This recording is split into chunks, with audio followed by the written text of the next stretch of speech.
안녕하십니까. 2024년 10월 11일 금요일입니다. 코패스 정치 정보 채널에서 오늘은 경악 5.18 최대 참사 송암동 5인 사격 사건 조사가 겨우 3줄 이런 주제로 말씀을 드리도록 하겠습니다. 5.18에서 공인된 최대 사망 사건은 1980년 5월 24일 오후 1시 40분 광주 인근 송암동에서 벌어졌던 11여단 공수부대 병력과 전교사 보병학교 매복조 간의 5인 사격 사건입니다. 비공인 최대 사망 사건은 다들 잘 아시는 것처럼 21일 오후 3시 40분부터 4시 사이에 금남로 수협빌딩 옥상에서 11여단 61대대 4지역대가 65명의 병력이 집단 발포를 해가지고 북한군 400여 명이 현장에서 다 사망한 사건입니다. 그렇다면 공인된 최대 사망 사건인 송암동 5인 사격 사건은 5.18 진상조사위원회가 굉장히 자세하게 조사를 한 걸로 사람들은 다 이해를 할 겁니다. 그런데 대통령과 국회에 보내는 공식적인 보고서에는 송암동 5인 사격 사건이 3페이지입니다. 그리고 3페이지 중에 조사 보고서에는 교전 상황은 딱 3줄입니다. 그리고 나머지 분량 전부 다가 11여단이 광주 시민을 학살했다. 이런 내용으로 딱 채워져 있는 겁니다. 그리고 여기서 공식적으로 확인된 보병학교 교도대대 조교 1명의 사망, 즉 11여단의 반격으로 교도대대 매복조 1명이 전사를 한 게 기록이 돼 있는데 이 부분은 아예 빼버린 겁니다. 그러니까 교도대대 측에서는 사망자가 없다. 이렇게 공식적으로 대통령과 국회에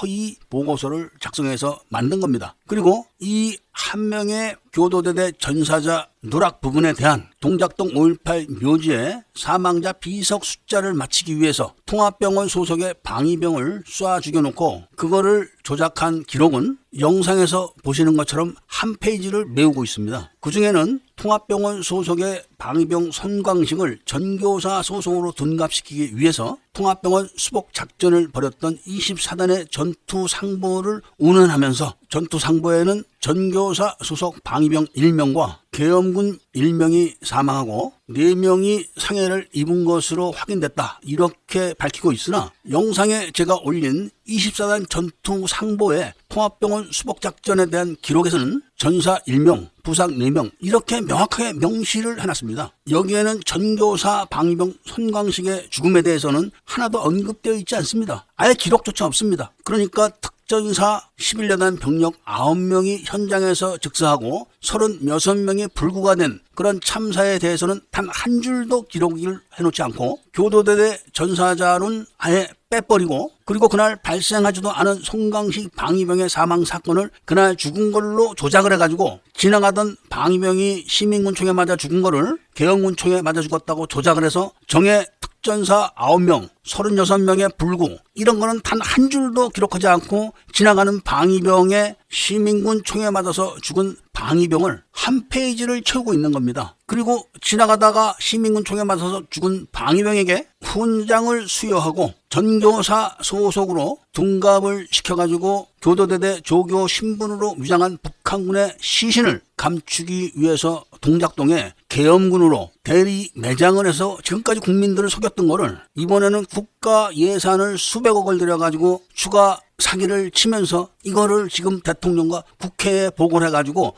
헌법 정신에 넣겠다. 이렇게 지금 공언하고 있는 겁니다. 일반 국민들은 소지하지 못하는 24단 전투 상보를 조작을 해가지고 거기 기재되어 있지도 않은 손광식 방위병의 전사 사실을 허위로 꾸며 2차 사기를 쳐서 국민들을 또 속이고 그 목적이 북한군 600명과 청주회 장군들 그리고 김대중 여단 병력 4,500여 명이 일으킨 전쟁을 민주화다 이렇게 속여가지고 헌법에 넣겠다 이렇게 지금 계속 공언을 하고 있는 겁니다. 그리고 매복조를 모든 기록에는 명백하게 보병학교 교도대대 조교로 구성된 매복조 이렇게 되어 있는데 5.18 진상조사위원회에서는 화기중대 이렇게 표현을 하고 있습니다. 그렇다면은 대전차 지뢰에 의해서 뒤집힌 트럭 그리고 대인 지뢰에 의해서 살상된 특전사 대원들의 죽음 이거는 왜 표시를 하지 않았을까요? 두 가지 비밀 때문에 그런 겁니다. 일단 대간첩 작전이나 일반 폭동에서는 지뢰를 사용하지 않습니다. 지뢰를 사용하게 되면은 그것은 전쟁입니다. 전쟁. 그리고 그 지뢰를 매설했던 185 공병대대에 대한 비밀을 지키기 위해서 그랬던 겁니다. 바로 185 공병대대의 비밀을 들고 나온 게 민진사의 정성홍이었고, 정성홍은 김대중과 이후 김홍일의 비호 속에 동교동 가신들을 위해서 안기부에 침투해놨던 그런 사람이었고, 국정원 내에서 온갖 비리를 저지르다가 결국은